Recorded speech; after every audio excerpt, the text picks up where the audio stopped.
Thanks very much. Again, my name is Jeremy Dunn from the Hamilton Oshawa Port Authority. My colleague Kurt Voss, whose responsibility is for the Niagara market, is here with us today as well. And we're thrilled to be in what Mayor Ugolini calls the greater Thorold area for a presentation about one of the greatest developments that's happened to HOPA in recent years, and that is trying to replicate some of the success on transportation infrastructure investments related to marine and rail and road, and using that to springboard into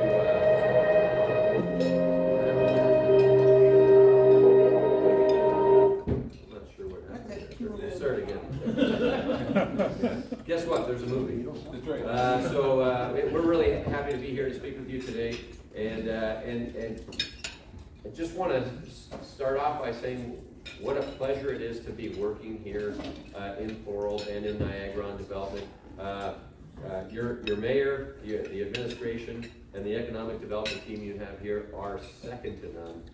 We have never had such warm receptions, not just for ourselves, but for clients and opportunities that come through here, and the partnerships that have developed, the speed with which developments happen here at the BioVeld sites, which we'll speak to, is unparalleled for HOPA, and it's in no short measure related to the work that your mayor, Mayor Ugolini, and Ken Schultz and the administration here in Thorold. So I just wanted to make sure we said that out loud.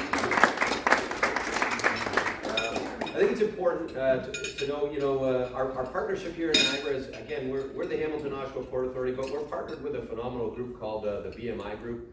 Many of you may have met a fellow by the name of Justice Veldman. He's the oldest brother in that group, and they've been tremendous investors in this community, and they've given us the opportunity to develop those lands. They put in the capital and made the acquisitions, and we brought some of those strategic relationships to bear to bring tenants to the site. So that's kind of the nature of it, but I do want to start by just sharing a little bit about what HOPA is, because I had a recent experience on the other side of the Greater Golden Horseshoe last week, where we were talking to a development team about what HOPA is trying to do at a port there, and they kind of really had no idea who we were. To them, us bringing development to their community was no different than putting up a new drive-through window, and I don't really believe that's what we do. We see ourselves as economic accelerators, and I think this video will just tell you a little bit about how we work. And by the way, please feel free to full screen. Okay, please feel free to grab more food as we're going through this, because it is delicious.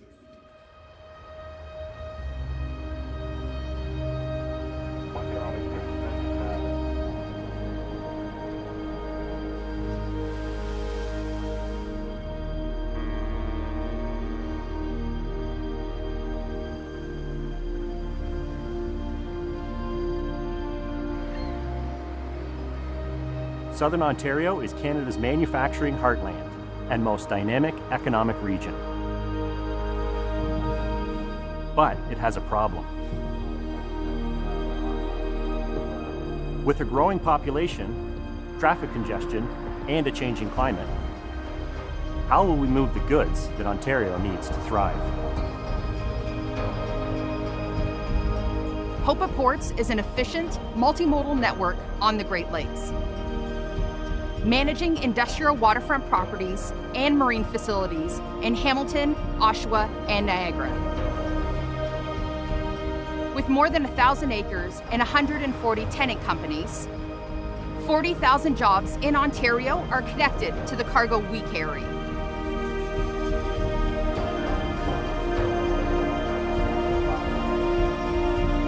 HOPA's network of ports is integrated, giving Canadian industries access to the right mode of transportation at the right time. Using marine capacity on the Great Lakes to move goods smoothly and efficiently. We are investing in modern facilities and operating sustainably. Whether you manufacture goods, grow crops, or build infrastructure in Ontario, HOPA Ports can help. We are making the most of our region's multimodal assets to build resilient and prosperous port cities. Integrated, efficient, sustainable, prosperous. The better way To transport Your goods.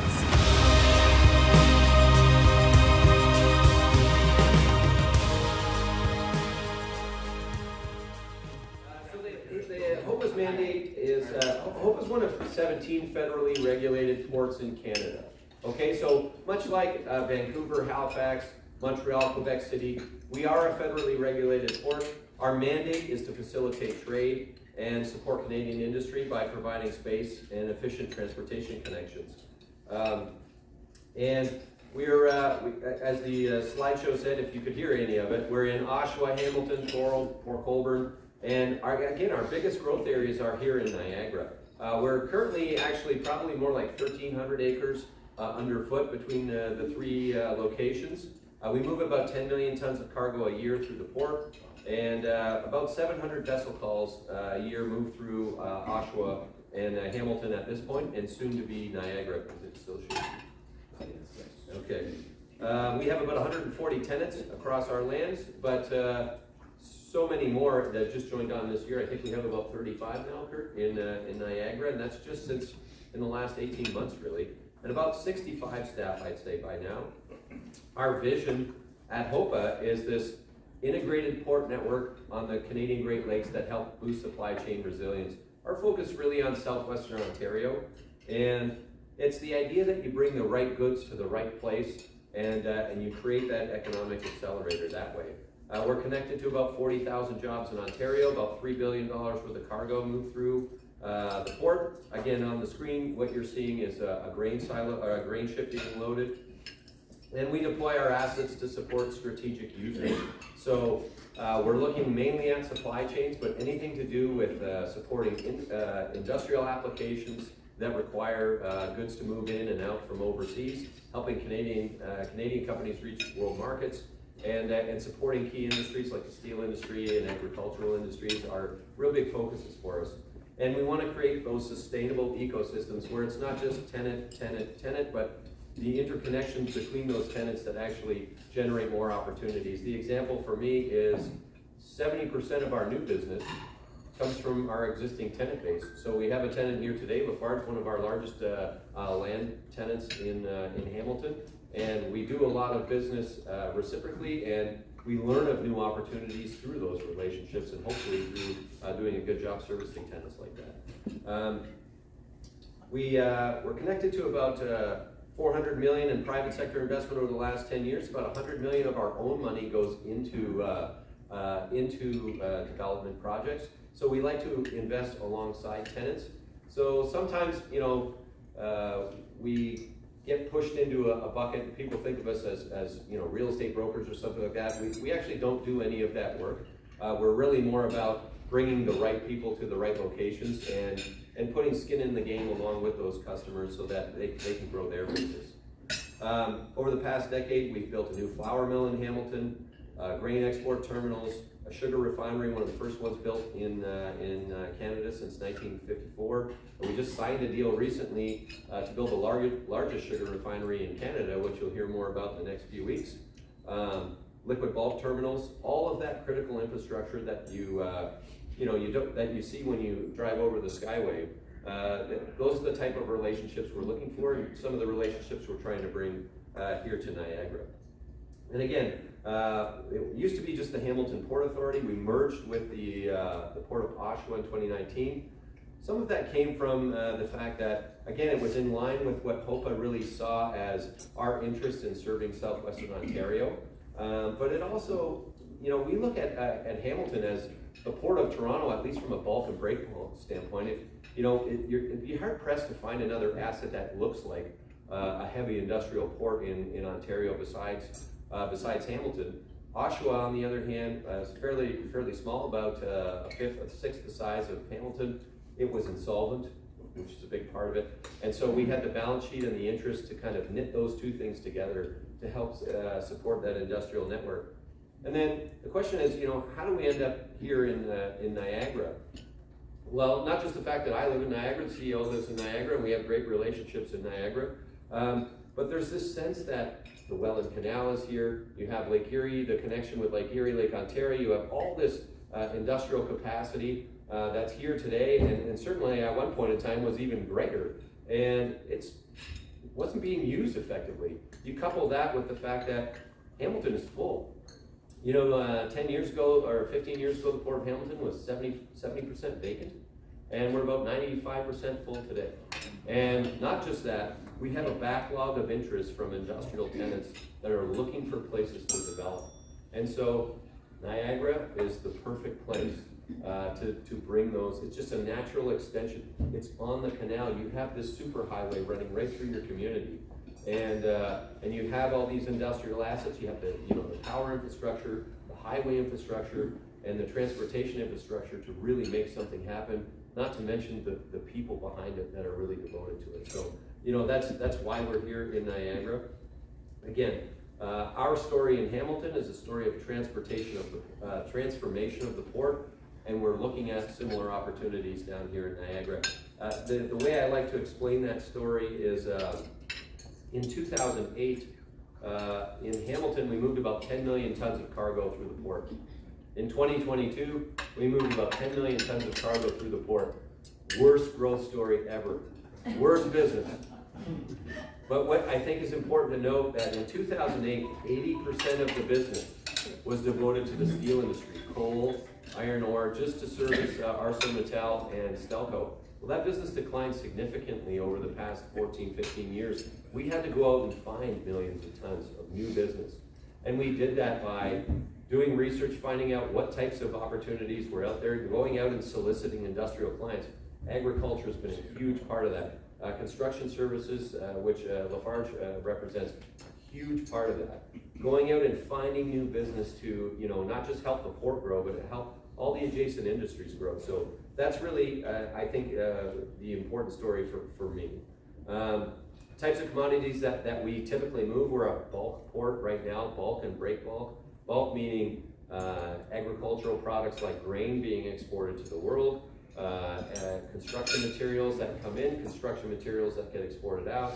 We're still, a big part of the business is in steel making. So 49% of the business is still related to iron ore, coal, and those types of inputs, which are going to be changing over time as those electric arc furnaces and new businesses come online. But agriculture has been a huge growth area for us. It's an export market. It's very important for us.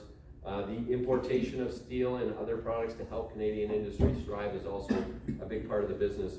And we're looking at those opportunities here. You have the Moore-McCleary docks across from the BMI facility in Niagara.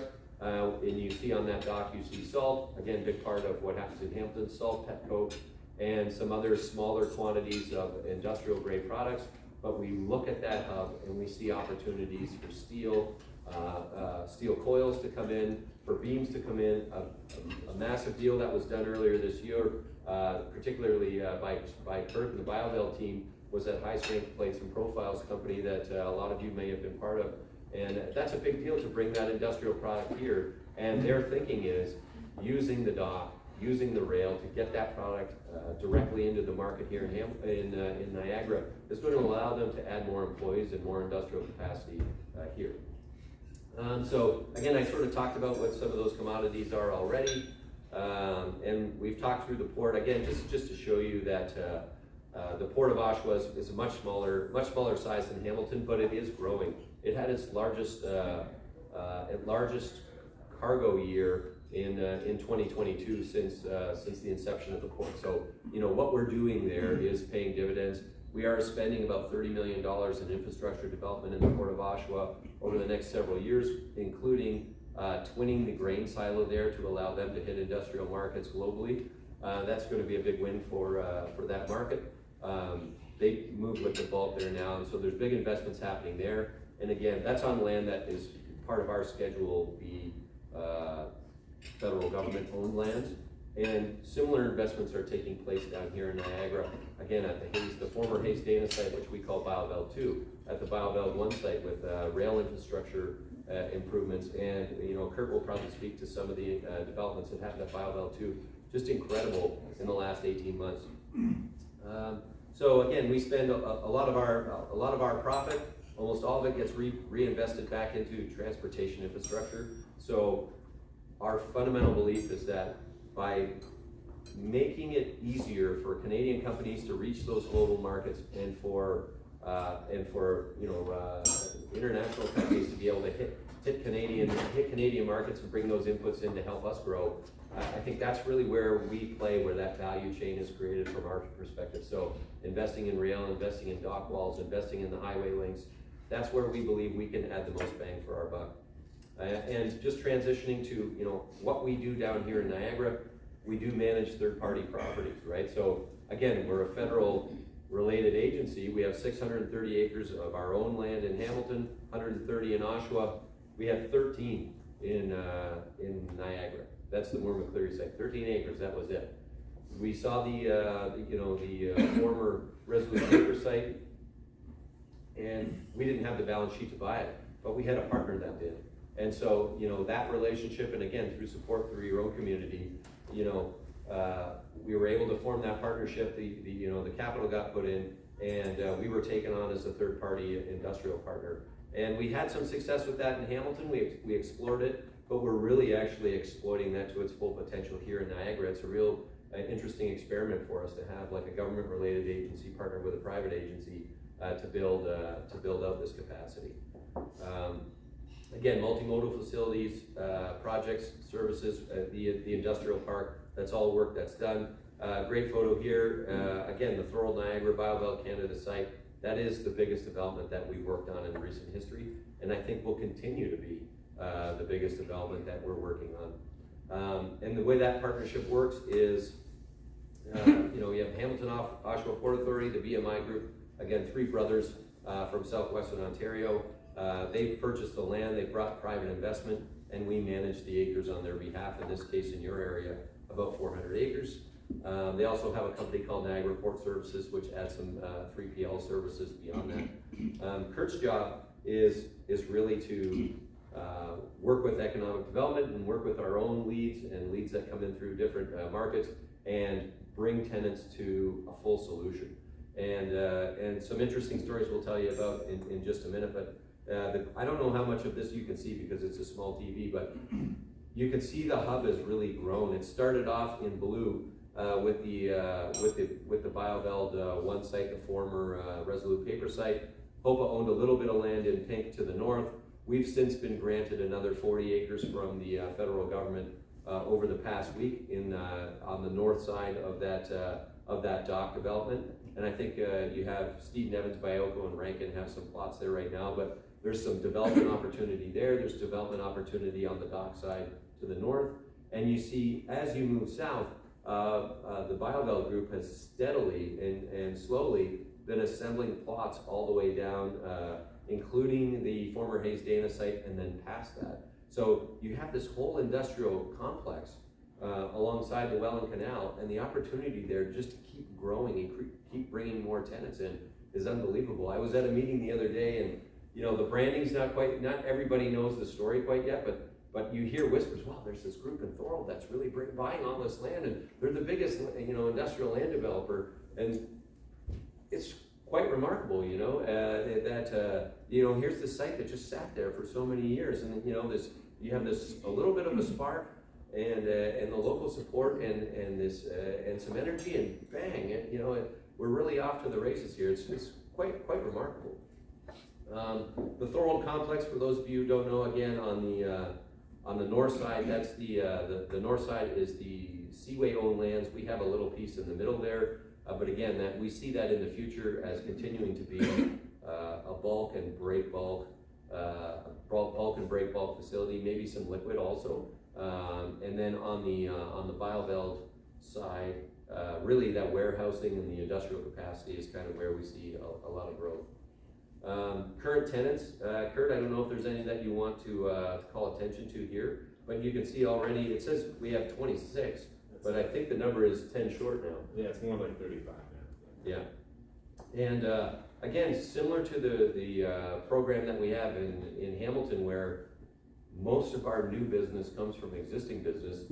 No sooner did Kurt sign the lease for 92,000 square feet with High Strengths earlier this year. We had a ribbon cutting with all staff, and I think we've just signed another piece to basically finish off and fill the whole site at the BioVel 2. It's that Hayes Dana site, which was a derelict building a year and a half ago, is full. And now they're looking at outside space for putting more buildings and more capacity there. All that's bringing jobs to the community. And again, we're trying to tie in the transportation pieces to help those businesses reach the world. A couple here, Kurt, maybe you want to talk through a couple of these example tenants, if you would, or Yeah, so this is Destiny Copper. They're one of our tenants at BioVel 1. They're a little bit of a Hamilton success story that we pushed down to Niagara.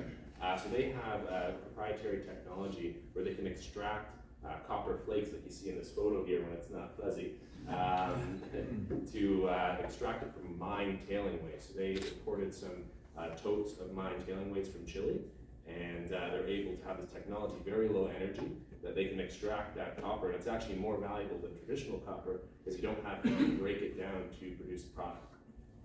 So they had their test plant in Hamilton, and then they needed their demo plant, which we moved to Niagara, and their vision is that they could then import this mine tailings in bulk by a vessel to the Thorold hub. So now they've already started reaching out to talk to us about taking more space to set up their production plant. And this is Char Technologies. So they're building a pyrolysis facility at the Thorold Multimodal Hub. So they're able to convert discarded wood into renewable natural gas and biofuels. So it's a fuel that's going to go a lot to Dofasco in Hamilton. They just received over $11 million from the provincial government. Then to talk about BioVel 1, so this is the main operating floor of the Resolute Forest Products facility. It was 2 levels, and we always had the vision to rent out both levels. But as we got down the road a little bit, that vision definitely did not pan out. So after we saw how quickly the Hayes facility rented, which was all 1 level, open, high ceiling, heavy crane, it's very hard to find those facilities these days, we decided to remove the 2nd floor, which just finished this week, so we took some photos yesterday. So the next time you see this slide, there'll be some nice photos of that. And yeah, we hope, it's right next to the docks, we hope to have some type of industrial user right in that building. 60-ton crane with 66-foot to hook right next to rail and marine dock, couldn't be better. And then we have a partnership with BioVel to GeoRail to service the site, the hub. So rail service in and out is already a fact, and it's worked very well. We've done some liquid bulk transloading, some other transloading. Kurt signed another client the other day called Capacity Freight, who's now doing transloading of rail cars at the BioVel 1 site, and has an interest in expanding that business to the other side as well. So again, bringing cargo in, transporting that cargo out, making it a center that way. All that's going to do is support more manufacturing and other ancillary businesses here, which, from our standpoint, we're kind of on different sides of this in a certain regard. We want to build the transportation assets to get things in and out, but we know on the community side, you're saying, hey, well, show me the ones that aren't just storing product, but are actually creating jobs.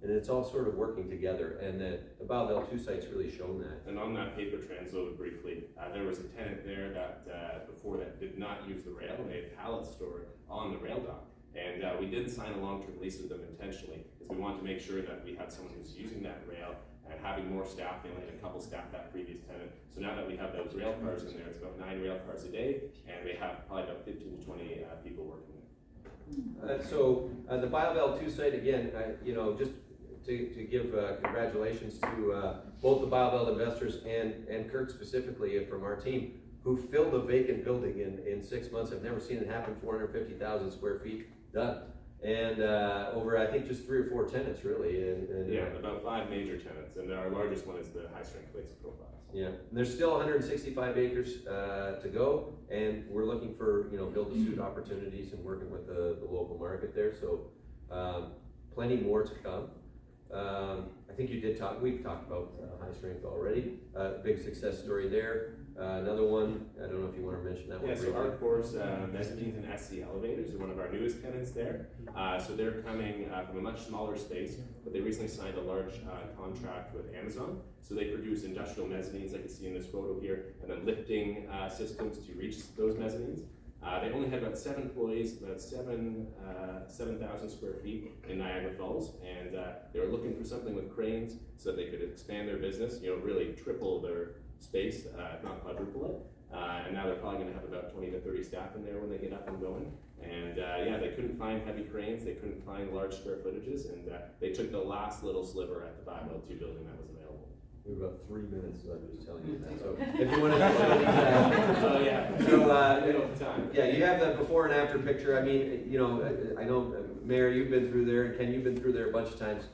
A completely different site, right? So in terms of terminal operations, again, you know, our focus is really trying, you know, working with BioBell, working with the Seaway to get those marine and rail assets going. We're pushing very hard. You can see there's a note here about a bridge. You can see a tiny black up and down link there where we're trying to connect the two sides together. And what that would really do is just make it one giant hub. That's really the goal. There's the Ohio Brass, which you may have seen in the news recently on Thorold Stone Road. Again, it's you know, a little bit outside of it for us, but definitely providing that industrial capacity and warehouse capacity, and the demand just keeps coming. That's the insane thing. And just to kind of convey this one last story, that second last story, that in 2019 we were still full in Hamilton. We were trying to pitch people to come down to Niagara and be part of this facility. And in 2019, the answer was, we couldn't find employees down there. We don't know how to find employees down there. Nobody's going to want to move down there. And where is that? It's too far away. Nobody's saying that now. First of all, they love the idea that housing's more affordable here. They know that there are partnerships available with Niagara College, with the universities. They know that it's working, and they know that you have a team that actually is a can-do team to attract people here. And it's incredible, and that demand, it hasn't stopped. So this Ohio Brass facility, even though it has some rail capacity and some good highway links close to the states, you know, we believe it will be a success. So I think we've talked about a lot of this enough, but just to give you, again, a little bit more flavor, rail rehabilitation and transloading projects, dock wall upgrades that we're looking at, and I'll leave you with, in Port Colborne, there was an announcement just Saturday. The federal government has transferred over another 41 acres to HOPA in Port Colborne, way down just beside Nickel Beach, out by the water. So we don't own all of this land in this picture, but the picture is basically how we envision using a gateway to Lake Erie. And remember, that gateway to Lake Erie is connected to you, and that gateway to Lake Erie is connected to the Midwestern United States, one of the biggest markets we have. So from an industrial capacity, the idea that Hamilton and Port Colborne together connect through Thorold, and you have a 12-month-a-year port, right? You have rail access all the way, and you can service that node from Port Colborne into the Midwest all year long. So, you know, if you have manufacturers here trying to hit the United States markets, some of the biggest markets in the world, you can hit them from that spot. So that's how we see things unfolding here in Niagara. I know we're at near the end of your lunch, but we're really thrilled to be working with your team, and really thrilled to be here serving this community. And if there's anything we can do to help, or anything we can do to answer any of your questions, please reach out now or after, and we'd be glad to deal with you. Question. Having worked at Hayes Dana for 18 years, and in that plant in particular, when I saw the dilapidated condition it was in, I want to congratulate you.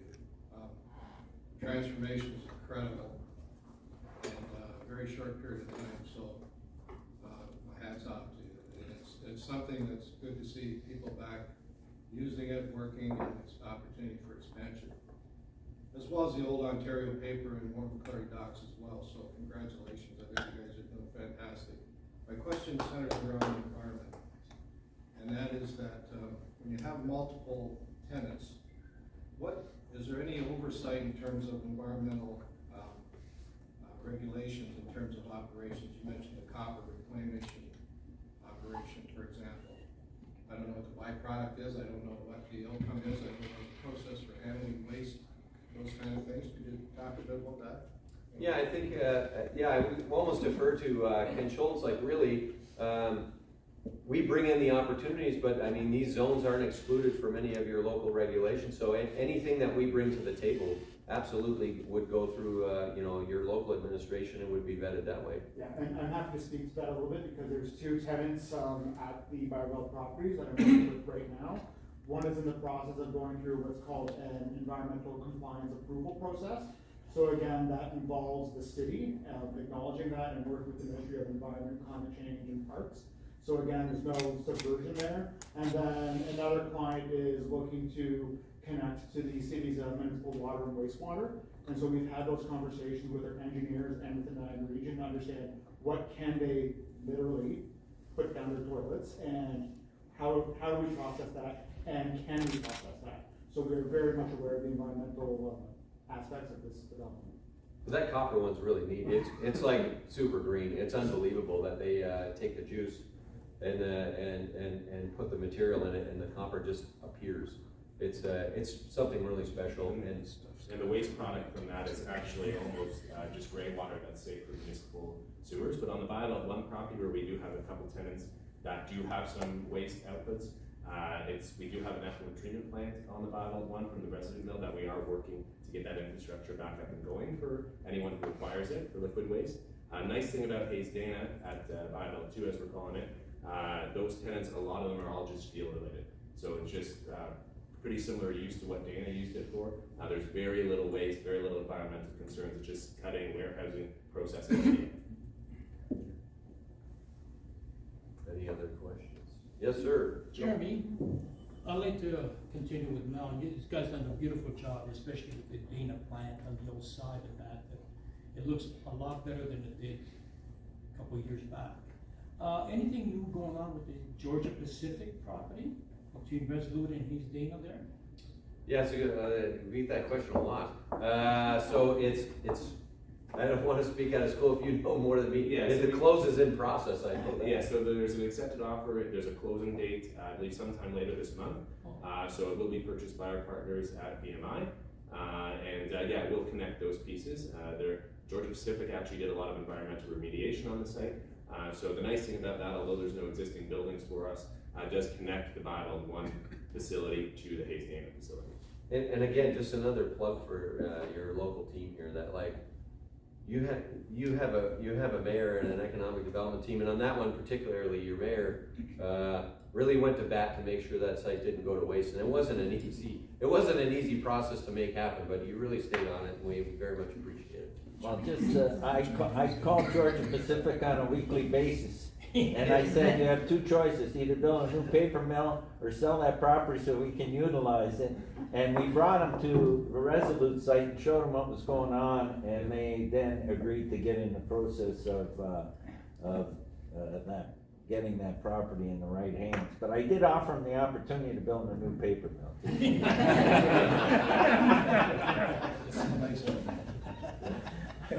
Any others?